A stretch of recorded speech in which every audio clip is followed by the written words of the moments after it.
The Constitution. So, when originally Congress had agreed to the whole Philadelphia Convention, keep in mind Congress had only authorized like a revision of the Articles of Confederation. That's not what happens. Basically, they started over and they basically replaced the articles completely.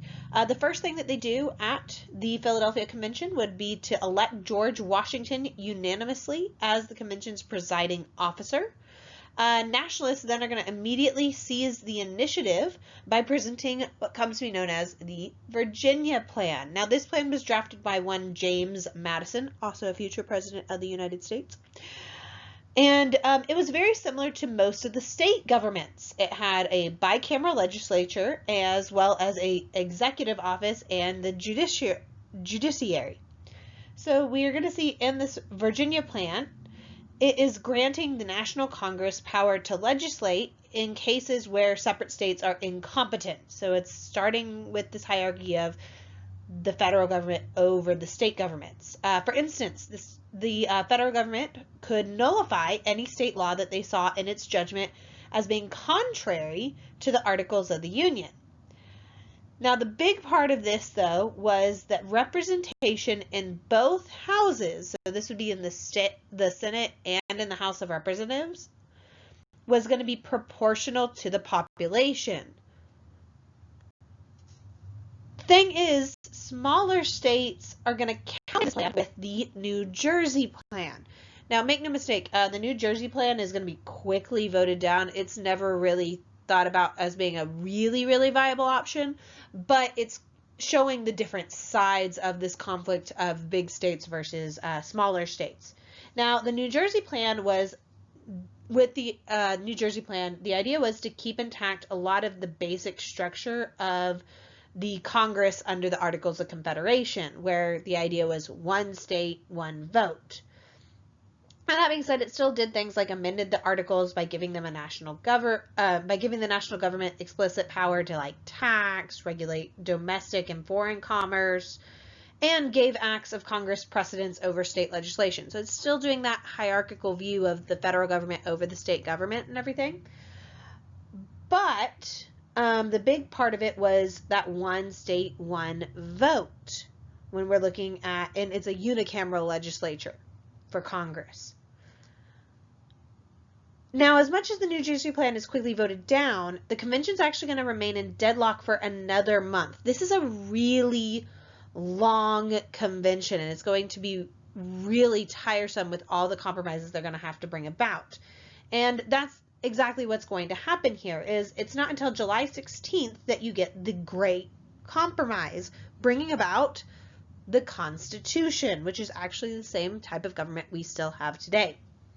So what happens here is that they're going to set it up where small states will have an equal footing in the Senate with 2 votes each. And so this is why, like today, the state of Texas has 2 senators, and all the other states in the United States also have 2 senators. And then for the House of Representatives, which is the lower house, the number of seats is going to be proportional to the population, thus giving those larger states an advantage. So this is why, once again, like Texas today has more representatives than like another state like Oklahoma, because the population of Texas is so much larger. There's also this question of figuring out who to count in representation, though. The issue is those who are enslaved. Do you count them as a person or not? Now, the thing is, in the South, they wanted to count their enslaved population when they were counting their population total, because then that would give them more representatives in the House of Representatives. But they also wanted those enslaved to be excluded from direct tax assessment. Whereas the North want the opposite. They want those enslaved to be included in direct tax assessments, but not in representation. So they come to the morally troubling 3/5 compromise. Basically, they're going to include the enslaved population as they would count as 3/5 of a person. Make note of the 3/5 compromise being this early. For some reason, a lot of students seem to put it way later. No, this is really early. This is part of kind of the Great Compromise. There's also a whole second phase of the convention, even after they figure out how to set up the government under the Constitution and everything, they have to deal with, what powers should be delegated to the new government. So, for instance, there's this question of, could Congress regulate trade and set tariffs by a simple majority vote? Southerners were really concerned that a northern majority might pass navigation acts that would definitely favor northern shippers, but end up costing the South a lot more because the South sold a lot of their commodities, specifically to Europe. And so the South is going to end up demanding a 2/3 majority to be required for enacting any kind of trade legislation.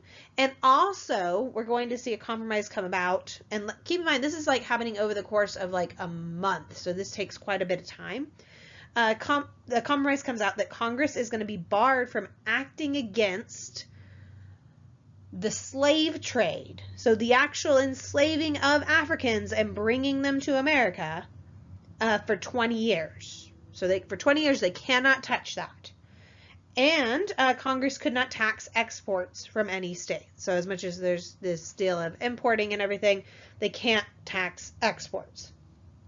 On top of that, there's going to be another provision added calling on the states to return any enslaved peoples who had self-emancipated themselves. So basically, those runaway enslaved are going to be promised to be returned to their masters.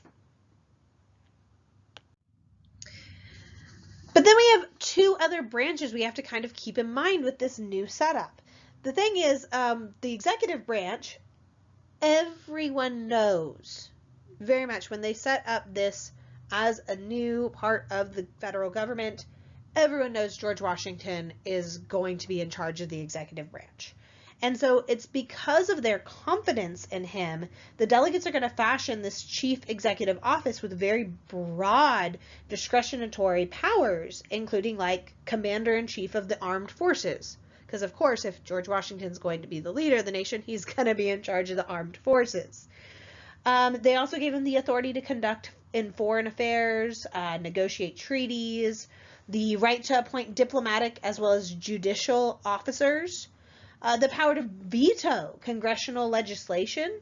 They're also going to set up this office as having a term of 4 years, but there was actually no term limits on how often a individual could be reelected. Now, I'm going to go ahead and give you some spoilers here.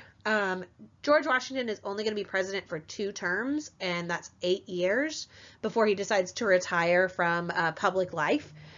But technically, he could have run for president probably as many times as he wanted to. Now, how to elect them was a bit thorny. Eventually, they're going to come up with a solution of the Electoral College. The Electoral College, the reason it's put in place is the idea is that then you couldn't have, if one state has as much population as all the other states combined, then there's an element of that one state couldn't dominate over other states. There's a whole lot of stuff about Electoral College. There's a huge debate going on right now, actually, about do we need Electoral College? Do we not want Electoral College? And there are some issues with it, partly due to representation and partly due to things like it's winner takes all for Electoral College generally in states now, and that wasn't always the point of it. I recommend definitely looking into it and reading up on your own, but I'm really trying not to get into that politics today. But I want you to think that this was, put in place all the way back with George Washington when he became president. Now, as much as the Constitution was a triumph for the nationalists, it actually wasn't as strong as many of the committed nationalists would have liked. For instance, James Madison, one of the most prominent nationalists of this time, who were really pushing for a more centralized federal government, he was really disappointed by the Constitution. He really didn't think it was going to be strong enough. He later realized afterwards that it was so broad that it actually was great because it means that we can reinterpret the Constitution over many, many, centuries, because obviously today our culture is not the same as then. and yet this is still a fantastic document to use for setting up a government. The thing is, the Constitution, no matter what, you can say it has more powers entrusted to Congress, the Supreme Court, and the executive branch than previous. I mean, the executive branch and the Supreme Court, they don't even have a precedent in the Articles of Confederation. Also, Congress now has the power to, tax, borrow coin money, regulate commerce, raise armed forces. And the thing is, all of these national powers, though, are coming at the expense of the state powers. The architects of the Constitution also are going to design this centralized government in which you're having competing blocks of power that are basically counterbalancing each other. So you have this internal system of checks and balances between the three branches of the government: the executive, the legislative, and the judicial branch. So giving you some examples of these, like the Senate had the authority to approve or reject the presidential appointments, as well as ratify or re-elect treaties. They still have this today, and you see this every time there's like a new president they put forward, their Secretary of Education. It has to be approved by the Senate. This was really a curb on the executive. Now we also have things like the president's command of armed forces, which gives him power, or her power, but only Congress can actually declare war. The president, though, could veto congressional legislation, but Congress can override a veto with a 2/3 majority vote, and this does happen in American history. To pass legislation in the first place, it has to be approved first by the House and then by the Senate. And then Congress can impeach and remove from office a president who tries to set themselves above the law. Now, you might be going, wow, there's a lot of stuff between the executive and the legislative, but what about the judicial branch? Now, the Constitution does not grant it, but soon the Supreme Court is going to claim the right to basically invalidate acts by Congress and the president that they find to be unconstitutional. This is going to be like that power of judicial review, and this is a huge check against both the legislative and the executive authority. The other thing I should mention about all this is that by listing certain powers for Congress, basically the Constitution is implying that all the other powers not listed are retained by the states. Now, this is going to cause some issues eventually down the road. For instance, when dealing with the issue of enslaving Black people, whether they were African or African Americans.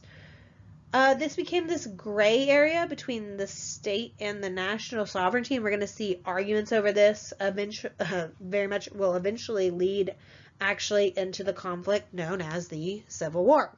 So kind of keep these things in mind as we move forward. So I have actually two questions here. In a second, I would definitely recommend pausing this so that you can kind of make note of these questions.